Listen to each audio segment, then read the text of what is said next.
सम्मान, और ये तो आप जैसे जैसे काम करते हैं समाज आपके काम को देखती है और सम्मान भी करती है, और मुझे भी बहुत सारे सम्मान मिले, लेकिन सबसे 2-3 अवार्ड है जो मेरे लिए खासकर मैंने रखा। सबसे खासकर पहले स्टेट अवार्ड, क्योंकि इसने मुझे एक सम्मान दिलाया राज्य में, अपने राज्य में एक सम्मानित आर्टिस्ट बनने का और काम आगे अपने पहचान बनाने का। फिर सशक्त नारी सम्मान मुझे मिला, कलाश्री पुरस्कार मिला, सीता देवी अवार्ड, और इस तरह से कहें तो बहुत सारे अवार्ड से मुझे सम्मानित किया गया है। डॉक्टर रोशन सर को मैं धन्यवाद देना चाहूँगी, उन्होंने इतना अच्छा मुहिम किया है, क्योंकि जब तक सामने में लोगों के प्रेरणा स्रोत नहीं आए तो उन्हें मोटिवेशन नहीं होती। तो आप इतना अच्छा मुहिम चला रहे हैं कि लोगों के सामने उन लोगों को आप प्रेजेंट कर रहे हैं जो लोगों को मोटिवेट कर सकते हैं। तो इस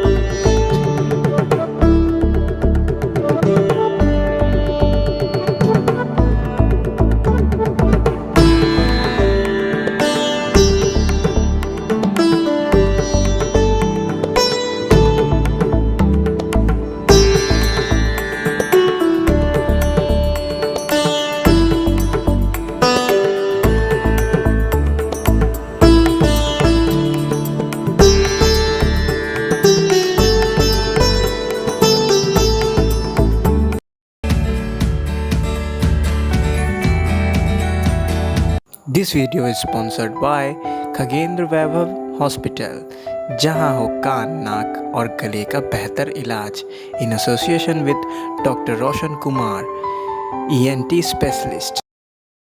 तो चलिए मैं इसी कड़ी में मिलते हैं ममता भारती जी से और जानते हैं उनकी संघर्ष से सफलता तक की कहानी। जी नमस्कार। छोटा सा हमारे जो ऑडियंस देख रहे हैं, दर्शक देख रहे हैं, उनको छोटा सा अपना थोड़ा परिचय दे दीजिएगा पहले। मेरा नाम ममता भारती है, मैं मिथिला पेंटिंग में स्टेट लेवल की आर्टिस्ट हूँ और इस क्षेत्र में आज 10 साल से मैं काम कर रही हूँ। जी जी जी जी जी।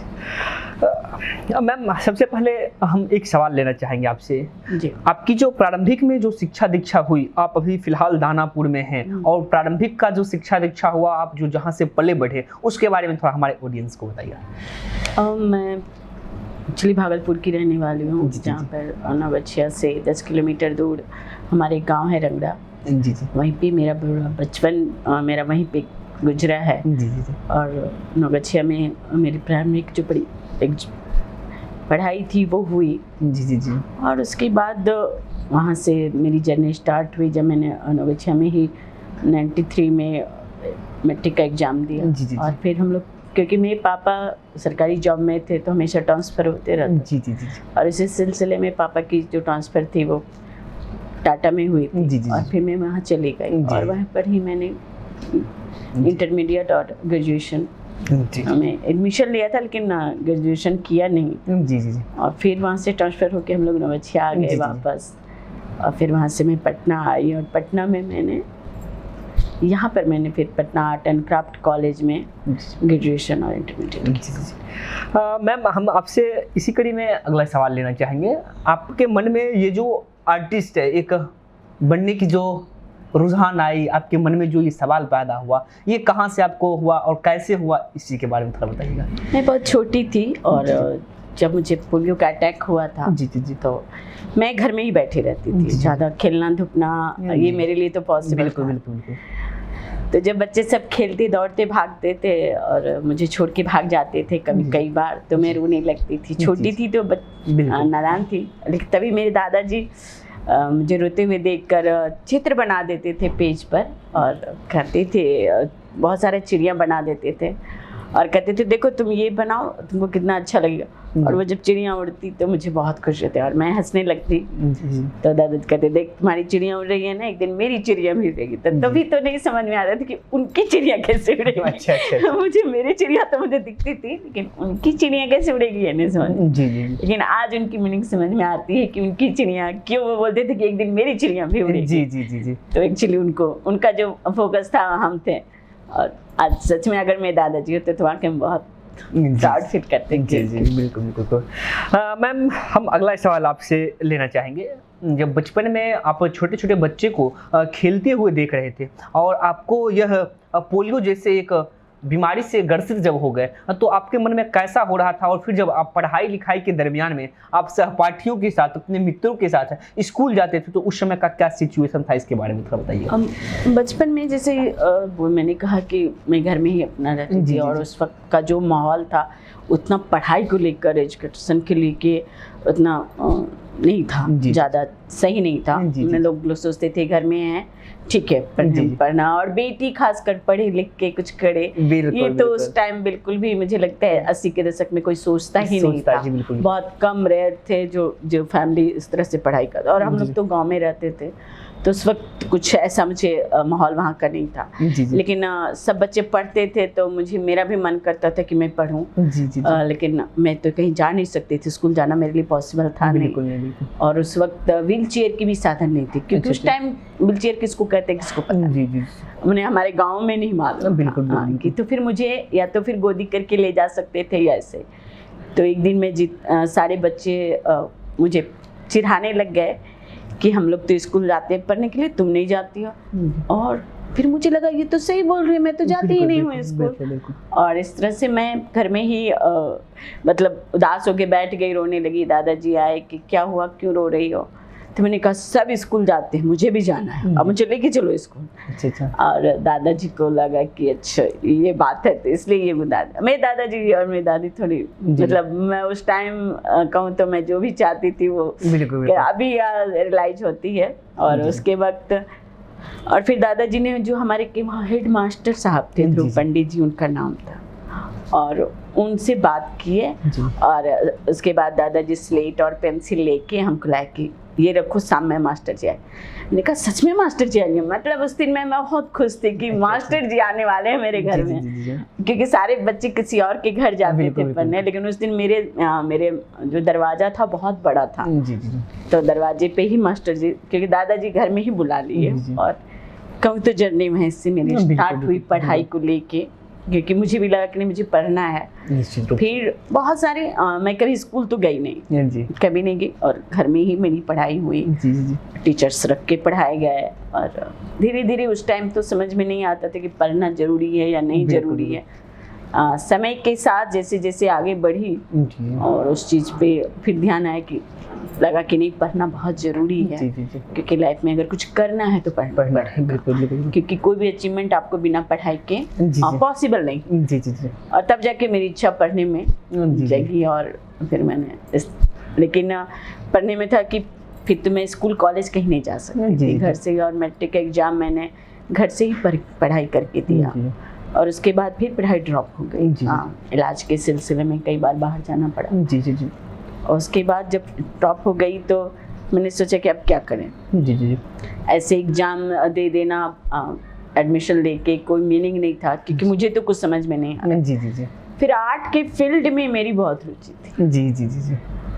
और जहाँ पे मैं ट्रेनिंग ले रही थी उपेन्द्र भारती शिल्प अनुसंधान में मिथिला पेंटिंग की, वहीं पर हमारे एक टीचर थे, और उन्होंने मुझे बताया कि तुमको अगर आर्ट में ही करना है तो तुम आर्ट से ही पढ़ाई कर लो, और इस फील्ड में ही। और फिर तब जाके हमने Patna art and craft college में एडमिशन लिया और वहाँ से ग्रेजुएशन किया। हाँ, मैं अब अगला सवाल लेना चाहेंगे। जैसा कि आपने भी बताया, और मुझे जहाँ तक पता है, जो आपके पिताजी शिक्षक नहीं, रेलवे में थे या जो भी थे, सरकारी जॉब में थे, बिल्कुल जॉब में थे। हाँ, तो पापा और फिर आपके फैमिली मेंबर्स निश्चित रूप से चाहते होंगे जो ये पढ़ लिख के बहुत कुछ आगे अचीवमेंट करें और अच्छे पदाधिकारी बने, ऐसे सोचते होंगे। और फिर आप आर्ट के क्षेत्र में आ गए, तो उनका किस रूप में सहयोग मिला? शुरू में थोड़ा सा था कि आर्ट क्या ऐसे कोई जॉब नहीं मिलेगा, वैसा रुझान नहीं था मेरे घर में, क्योंकि उतना कोई अवेयरनेस था नहीं। लेकिन जैसे मैंने कहा कि आपको मेरी रुचि इसमें थी, और मेरे टीचर ने मेरे पेरेंट्स को कहा कि इसकी रुचि इसमें है तो आप इसी की तरफ इसको फोकस कीजिए। तो फिर मेरे पेरेंट्स, मेरे पापा भी राजी हो गए, और उसके बाद फिर मुझे पूरे फैमिली की सपोर्ट धीरे धीरे फुल्ली, अब तो मेरी पूरी फैमिली। मैम, मैं जानना चाहूँगा आखिर पेंटिंग में आपको मिथिला की पेंटिंग के प्रति रुझान जो है और आकर्षण जो है आखिर क्यों है, इसके बारे में थोड़ा बताइएगा। शुरुआत मिथिला पेंटिंग में कोई आर्ट में तो शुरू से था कि पेंटिंग, मैंने कहा कि मेरे दादाजी चित्र बनाते थे और आर्ट से तो लगाव था ही। जी। खास मिथिला को लेके एक दिन मैं मेला में घूम रही थी और उस वक्त मैं अपनी मम्मी के साथ ही, सरस मेला लगा था गांधी मैदान में। और मैं विजिट कर रही थी और इस तरह की एक बेडशीट टंगी हुई थी। मेरी माँ ने देख के उसको कहा कि हम तो इस आर्ट को बनाओ आप। ये आर्ट बहुत खूबसूरत है। हम बोले मम्मी ये आर्ट तो कभी नहीं बनेगा, हम तो कभी बना ही नहीं सकते, इसको तो छापते छापते पता नहीं कितने दिन बीत जाएंगे। तो जो उसकी कलाकार थी, आंटी थी, वो बोली कि नहीं बेटा, इस आर्ट को छापते नहीं हैं और ये आर्ट बहुत आसान है। जी। आप एकदम इजी से बना सकते हो। अच्छा। और फिर उन्होंने मुझे बुलाया और करके मुझे थोड़ा सा दिखाया। जी। और यहीं से मेरी इस आर्ट के प्रति रुझान शुरू हुआ। फिर मैंने उपेन्द्र महारथी में जब मैंने इसको सीखा तो बहुत किसी इसके बारे में जाना और यहीं से मेरी इस पेंटिंग के लेके रुचि बढ़ी। और इस 6 मंथ के वहाँ ड्यूरेशन के बाद मैं Patna art and craft college में गई और जहाँ से मैंने कमर्शियल आर्ट में ग्रेजुएशन किया स्पेशलिस्ट। लेकिन फोक आर्ट जो मिथिला पेंटिंग था, मुझे इसने बहुत अपनापन महसूस हुआ और बहुत इज्जत दिया इस आर्ट ने मुझे, इसलिए इस आर्ट में मैं एकदम रस्ती बस्ती चली। जी। हाँ, जैसे कि आप मिथिला पेंटिंग में कौन सा सब्जेक्ट लिए और आखिर उस सब्जेक्ट के पीछे आपका क्या व्यू रहा, इसके बारे में थोड़ा बताइए। सब्जेक्ट में 3-4 सब्जेक्ट है जिस पे मैं काम करती हूँ। खासकर नेचर पे मुझे काम करना बहुत पसंद है, खासकर प्रकृति को आजकल जो ली है।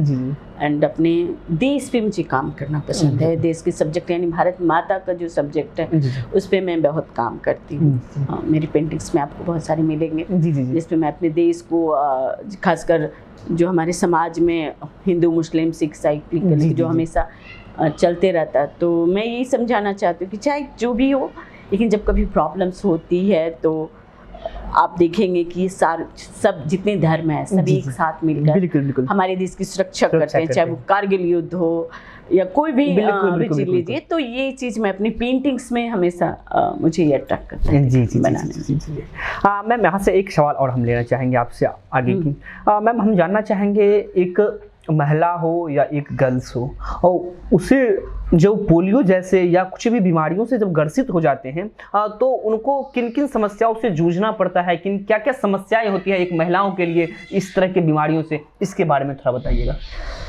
बहुत बड़ी समस्या है, खासकर समाज की सोच को तोड़ना। जी। क्योंकि मैं अपनी ही कहूँ तो जब मैं शुरू में निकली कि मुझे जाना है, सीखने के लिए जाना है, तो जो आसपास के लोग थे और जो हमारे रिलेशन में थे, सबका एक क्वेश्चन था कि कैसे जाएगी, जी कैसे करेगी। आपको एकदम से आप ये चाहोगी कि 1 मिनट में आपको सपोर्ट मिल जाए, इज नॉट पॉसिबल।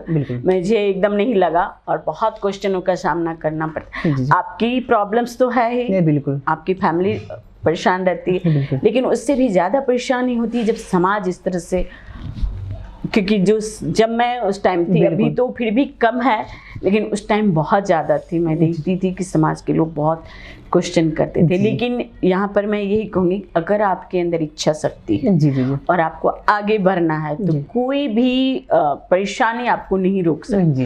क्योंकि अगर मैं इन समाज के इन चीज़ों को पकड़ के बैठ जाती या रिश्तेदारों की बातों को लेके बैठ जाती तो शायद मैं भी इस मुकाम पे नहीं आ बिल्कुल। तो ये हमारे अंदर और हमारी फैमिली का बहुत बड़ा सपोर्ट होता है कि आप अपने बच्चों को किस तरह से आगे बढ़ाते हो और आप खुद कितना आगे जाना चाहते हो। तो उसके अनुसार से कोई भी बीमारी हो या चाहे वो पोलियो हो या कोई भी परिस्थिति हो, कई बार होते हैं आज के टाइम में देखें तो दहेज प्रताड़ना है, कभी अटैक है, एसिड अटैक है, तो बहुत सारे केसेस हैं। तो इसमें बहुत सारे, उसी तरह से एक पोलियो भी है, पार्ट है उसका। मुझे लगता है परिस्थिति चाहे जैसी भी हो, आपको उससे लड़ने आना चाहिए और फैमिली हमेशा अगर सपोर्ट करती है तो लड़ाई थोड़ी आसान होती है निश्चित रूप से। मैम, यहाँ से हम अगला सवाल लेना चाहेंगे। आप बिजनेस को क्यों अपनाए? एक अच्छे बिजनेसमैन बनने के लिए क्या क्या खास गुण होनी चाहिए, इसके बारे में भी, महिलाओं के लिए इसके बारे में थोड़ा बताइएगा। एक्चुअली क्या होता है कि मेरा बिजनेस करने का सिर्फ इतना उद्देश्य था। मैंने शुरू में जब क्योंकि मैंने देखा कि एक हैंडीकैप के साथ तो बहुत सारे इश्यूज होते जी जी जी हैं।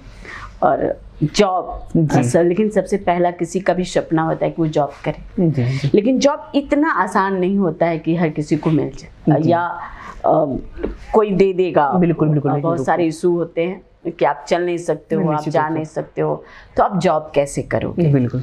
तो ये सारी समस्याएं मैं औरों के साथ देखती हूँ। जी जी जी तो मैंने सोचा कि मैं ऐसा क्यों ना करूं जिससे मैं 4 लोगों को खुद रोजगार दूं। बिल्कुल बिल्कुल।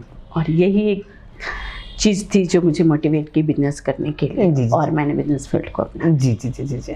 हमारे जो ऑडियंस देख रहे हैं इस चैनल के माध्यम से आपने बिजनेस के बारे में थोड़ा हमारे ऑडियंस को बताइए, ताकि और भी महिला जो भी हैं वो उत्सुक होकर इसमें भाग ले सकते हैं। बिल्कुल, मैं यही कहना चाहूँगी जो भी हमारे दर्शक देख रहे हैं कि कोई भी काम छोटा या बड़ा नहीं होता। बिल्कुल। आपकी करने की इच्छा शक्ति होनी। जी। आप घर में बैठे हो, आप कुछ भी कर सकते हो। जी, जी। जरूरी नहीं है कि हम जॉब ही करें तो हम काम करें। बिल्कुल। आप घर में छोटा सा चना भूज कर भी आप पैकेट बनाकर उसको बिल्कुल। सेल कर सकते हो।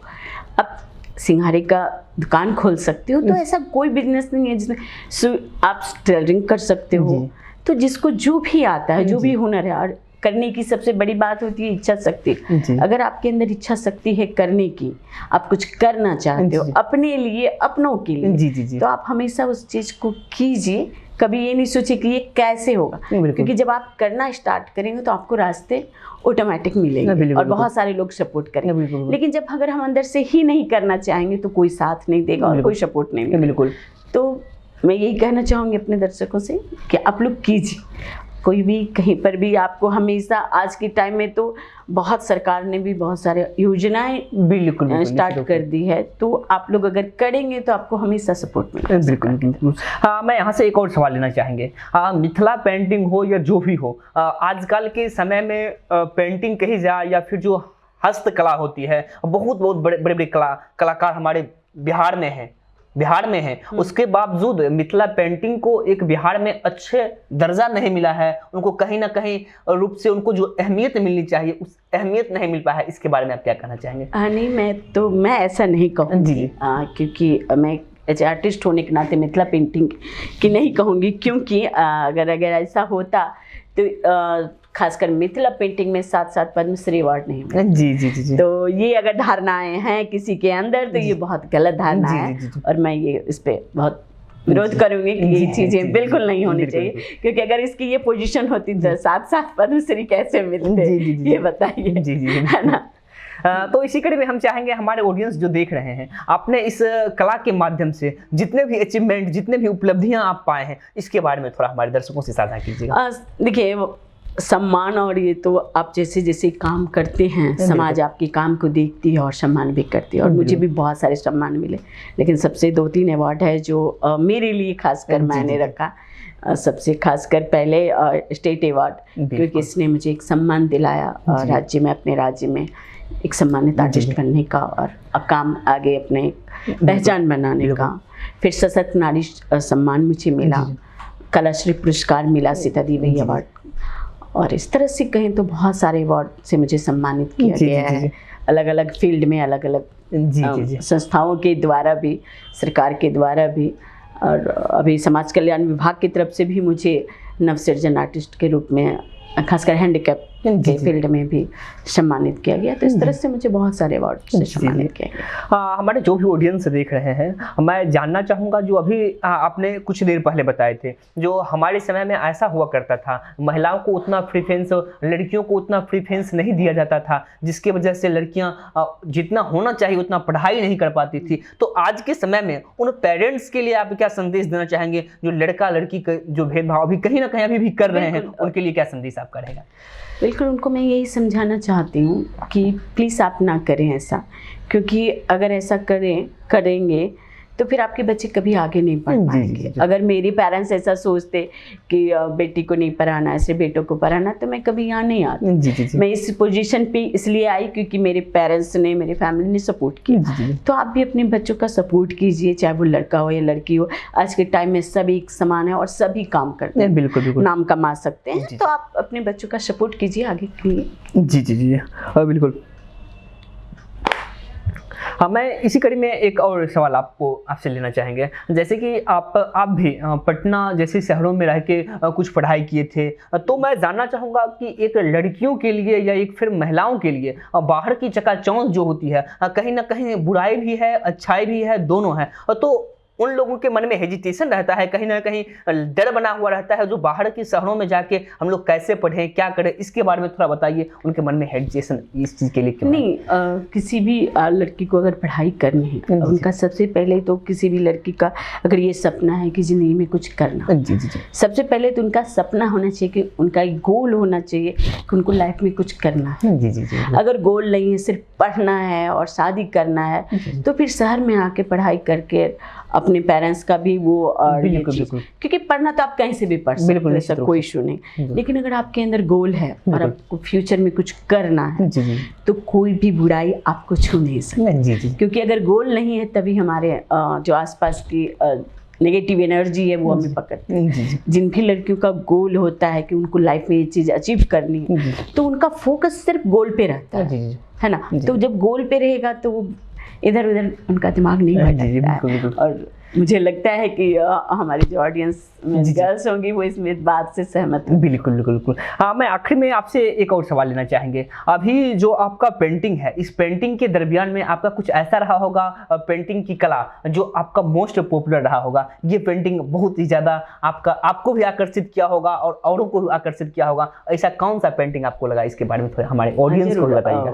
क्योंकि जिस पेंटिंग से मुझे स्टेट अवार्ड मिला, खासकर मैंने उसमें ताजमहल को बनाया था और शाहजहां मुमताज को मैंने बनाया था। तो वो पेंटिंग क्योंकि पॉपुलर इसलिए क्योंकि उस पर अवार्ड मिला, तो सभी लोगों की नज़र में थी। और जितने भी ऑडियंस उस टाइम मैं जब बना रही थी, उस टाइम जितने भी ऑडियंस आ रहे थे, तो वो एक पल के लिए जहाँ पे मैं प्रतियोगिता में बैठी थी, वहाँ मैं देखती थी, एक पल के लिए रुकते जरूर थे। तो इसलिए इन तमाम सिलसिला जो रहा आपका पढ़ाई से लेके पेंटिंग तक का जो सिलसिला रहा, इसमें सबसे बड़े मार्गदर्शक और सबसे बड़े मोटिवेटर आपके कौन है, इसके बारे में थोड़ा बताइए। मेरी मम्मी पापा। जी। और बहुत बहुत धन्यवाद इन तमाम जानकारियों के लिए, हमारे खास एपिसोड में देने के लिए। मैं आखिर में आपसे जानना चाहेंगे, जो हमारे इस खास एपिसोड में जुड़कर आपको कैसा लगा, हमारे ऑडियंस के लिए क्या संदेश रहेगा। और हम डॉक्टर रोशन सर को मैं धन्यवाद देना चाहूँगी, उन्होंने इतना अच्छा मुहिम किया है। क्योंकि जब तक सामने में लोगों के प्रेरणा स्रोत नहीं आए तो उनको मोटिवेशन नहीं होती। तो आप इतना अच्छा मुहिम चला रहे हैं कि लोगों के सामने उन लोगों को आप प्रेजेंट कर रहे हैं जो लोगों को मोटिवेट कर सकते हैं। तो इससे क्या होगा कि हमारे जो समाज में काम करने की, जो लोगों में आगे बढ़ने की जो क्षमता है, वो हमसे प्रेरणा लेकर हम आर्टिस्टों से आगे बढ़ेंगे। जी। बहुत धन्यवाद देना चाहती हूँ।